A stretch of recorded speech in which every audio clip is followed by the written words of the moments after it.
you and we also checked out Dwayne "The Rock" Johnson's latest popcorn flick, Jungle Cruise, a movie that I was super excited for.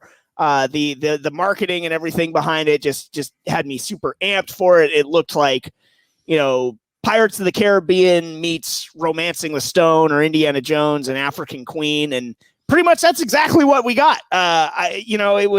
It definitely harkened back to the Pirates of the Caribbean of old, the very first one, and I really enjoyed, for the most part, Jungle Cruise. What did you think? So I hadn't seen any of the marketing behind it. I think only like a week or two before I had heard they're making a Jungle Cruise movie. I was like, oh, that'll be neat. And then like suddenly it was out and I saw it streaming. So I didn't even have to leave my house to do so. Right. Nice. I went back to the theater. I loved it. Yeah, just no preconceived notions on it. I'm a big fan of the ride and the corny jokes and was wondering how that was going to get worked in and where this adventure was going. And the fact that they were able to cram in all those jokes within like just the first intro of like the actual Jungle Cruise that The Rock is running there was perfect. And it's like, yeah, you get that out of the way. Now let's have a movie and see where it goes. I couldn't agree with you more. I think that was my favorite. Like, that immediately had me bought and paid for and was willing to overlook some of the things that I didn't like about the movie that happened throughout it. Because I was like, dude, you gave me the actual Jungle Cruise from Disneyland, and you gave me the cheesy one-liners and the sort of the like bad animatronic looking stuff. Like, it was just it was such a fun nod to the cruise itself that it was just like, all right, I'm willing to go where you're taking me. Absolutely. And then the only thing that threw me off of it was like the comparisons with Pirates of the Caribbean, like you're saying, where it started being all these mystical monsters and stuff. Took me out. I was like, why sprinkle this Disney stuff in there? That's what it seems like they always. Movie. No, I mean, but like in a bad way. Disney in a bad way. All the mermen and crap like that happened in Pirates of the Caribbean instead of it just being about pirates. Sure. And then all of a sudden, like Jungle Cruise, instead of it just being about like the wilds in the jungle, like there's Bee Man and Mud Man and whatever going on. I was just kind of like Masters of the Universe. Yeah, a little bit. It was still good. It was still good.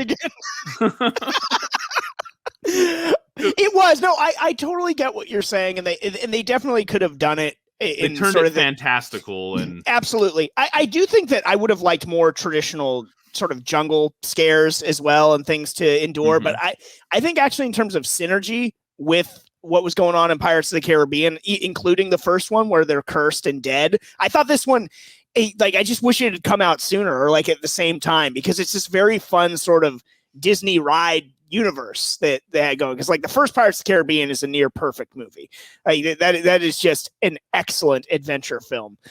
This one is very enjoyable as well. Maybe a little heavy-handed in certain areas of time, and they beat a dead horse in certain jokes, like the pants stuff, to death. But beyond that, Pants was great.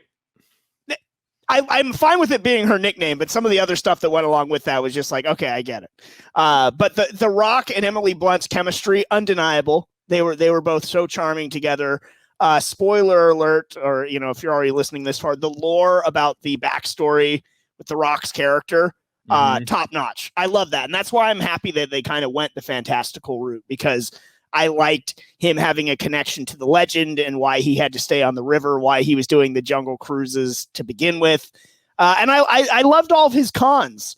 Like, I love that everything that sort of happened to them was just an elaborate sort of ruse by the Rock's character, like with his jungle cat, Proxima, and with the natives and stuff. And that was all fun. Yeah, I gotta say, for the curse that it is, that, oh man, you get to live forever, but you gotta stay in like this gorgeous jungle. All right. Yeah, not too bad. Well, yeah, the real thing don't leave the river. You mean this massive river? Okay. Yeah, the real thing that cursed them was the Rock himself when he trapped them in that cave. The Rock was a dick. Well, they deserved it. They kept killing him over and over again. But yeah, I guess he's like, when I trapped him, he's like, yeah, then I decided to build a town and like do all this other stuff, and he charted the Amazon. I don't know. I liked all of his backstory. And at first when I left it, I was like, well, there's not really room for a sequel. But then I started thinking more about it. I was like, no, now he's mortal and stuff. They could chase after some other like legends and things like that. There's more that they could do. I could see a Jungle Cruise too. I was really hoping they were going to somehow tie in like the Tiki Room into it. Yeah. Yeah, because just even like when they're walking through town, it feels like you're in Adventureland. For sure. Yeah, which was great getting to see that more opened up. And I would just like the little hint of Tiki Room in there. They go through enough bars. Yeah, they should have had the song playing. Mm-hmm. You know? Is it a background like on a player piano or something like that? Yeah, or like a little whatever, the sonograph or whatever it's called. I forget. But yeah, I really enjoyed it. The look and feel of it. Like the Rock's character looks like Humphrey Bogart's character from African Queen on steroids, which I definitely appreciate.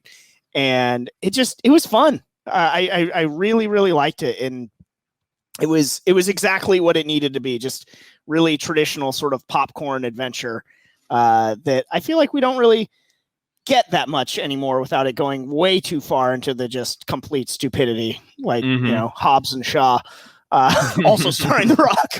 But this was good family entertainment. Yeah. You like Paul Giamatti? I didn't know he was in it, so I was stoked to see him.